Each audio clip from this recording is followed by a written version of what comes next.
ازيكم عاملين ايه؟ يوم جديد سعيد عليكم يا رب ان شاء الله، وجمعة مباركة عليكم وكل سنة وانتم طيبين. ربنا يا رب كده يجعل ايامنا كلها خير وبركة. بقالي كتير ما صورتلكوش في المطبخ. النهاردة بقى هعمل معاكم روتين حلو كده وسهل وسريع. يعني اكلة حلوة بقالنا كتير ما عملناهاش، فقلت اعملها معاكم. نعمل مع بعض كده النهاردة حمام، وهنعمل جنبيه كده كام حاجة كده سريعة وسهلة وبسيطة ان شاء الله. بدأت أول حاجة إن أنا غسلت الحمام ونقعاه يعني وكل حاجة، وهبدأ أجهز في تحضيرات الحشوة بتاعته. أنا بحب أو كلنا يعني بنحب الحمام بالفريك. فهعمله بالفريك. هبدأ الأول إن أنا أعمل الكبد والقوانص، وبعد كده ننزل بالفريك ونحشيه. يلا بينا نبدأ الفيديو بتاعنا. هبدأ انزل الكبد والقوانص كده في الحلة، انا سخنتها كويس قوي، فهبدأ انزل بيها كده تاخد صدى. نزلت عليها كده ببصلة صغيرة متقطعة صغير، وهحط لها بقى ملح وفلفل وشوية بهارات، 7 بهارات، وكمان يعني سنة زبدة كده بسيطة. نزلت عليها بقى بالملح والفلفل والسبع بهارات، وحطيت شوية زبدة كده صغيرين. هقلبهم كده واديها تقليبة وهسيبهم يستووا. انا في الوقت ده انا نقع الفريك، وهصفيه علشان بعد ما الكبد والقوانص تستوي شوية انزل عليه بالفريك. الفريك انا هنا غسلاه وسايباه منقوع لحد ما الكبد والقوانص يعني تبدأ يعني تستوي شوية، لان القوانص بتاخد وقت، فانا مش عايزة احطها نية يعني. انا من الناس اللي بتحب تعمل الكبد والقوانص والمستويين قبل ما احشي بيها الحمام. هنا انا زودت لها بس شويه ميه صغيرين علشان القوانص تستوي.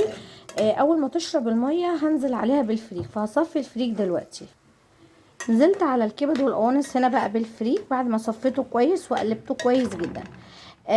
في ناس بتحب يعني تدي الفريك نص سوا، وفي ناس بتسيبه زي حالاتي كده، بس انا بقلبه كده واشوح فيه.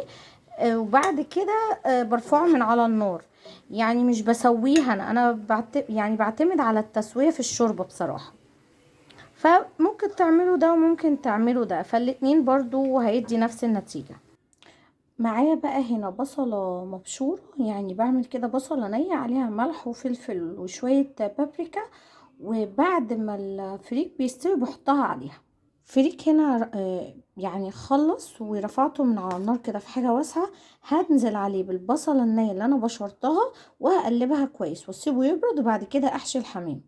حطيت البصلة وقلبتها كويس في الفريك، وظبطت الملح بتاعه علشان برضو ما يبقاش دلع. الفريك هنا هو الحمد لله هو مفلفل، علشان لما احشيه ويتسلق ما يعجنش مني في الشوربة. هولع الاول على المية اللي هسلق فيها الحمام، وبعد كده هحشي الحمام علشان عقبال ما المية تغلي اكون انا خلصت الحمام واسلقه على طول. معايا بقى سلق الحمام فلفل اسود و7 بهارات وورق لورا وحبهان وروزميري وطماطمايه وبصله صغيره. لو في جزر حطي برضو جزر، ما فيش مشكله، انا ما عنديش دلوقتي فهستكفي بدول. هحطهم في الميه وولع عليها بقى تغلي. عقبال ما تغلي ابدا انا في سلق في حشو الحمام. الحمامة هي اللي انا هحشيها. في ناس بتحب تحشي من هنا بس، وفي ناس بتحب تحشي من هنا. انا بحب احشيها من الزور، بحشيها شويه من هنا اهو. يعني ما بكترش في حشوتها قوي. بشيل الراس بقطعها. في ناس بتحب تقفل بيها من تحت، انا بقفلها بالرجلين. يعني كل واحد بيحب حاجه يعملها.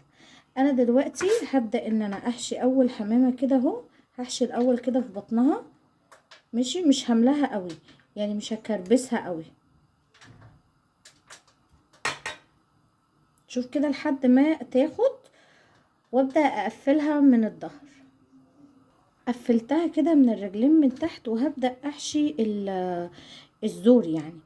انا هحشيها كويس من الزور. انا بحب يعني يبقى الزور بتاعها طويل قوي كده. احشي كده زورها، يعني ينزل كده في بطنها شوية. انا ببقى مفتحة البطن اول ما تجيبيها. ابدأي مشي صباعك عليها من جوه، بس خدي بالك احسن ايه الجلد بتاعها يفرقع منك. تمام. هحشيها كده من الزور بتاعها.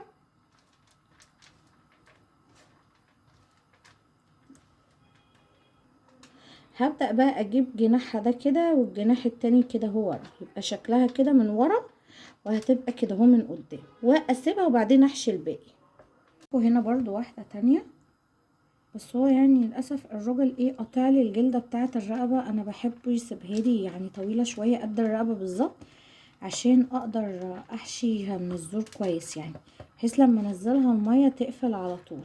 خلصت كده حشيت الحمام، وكمان الشوربه غليت، هبدا بقى اسقط الحمام علشان اسلقه.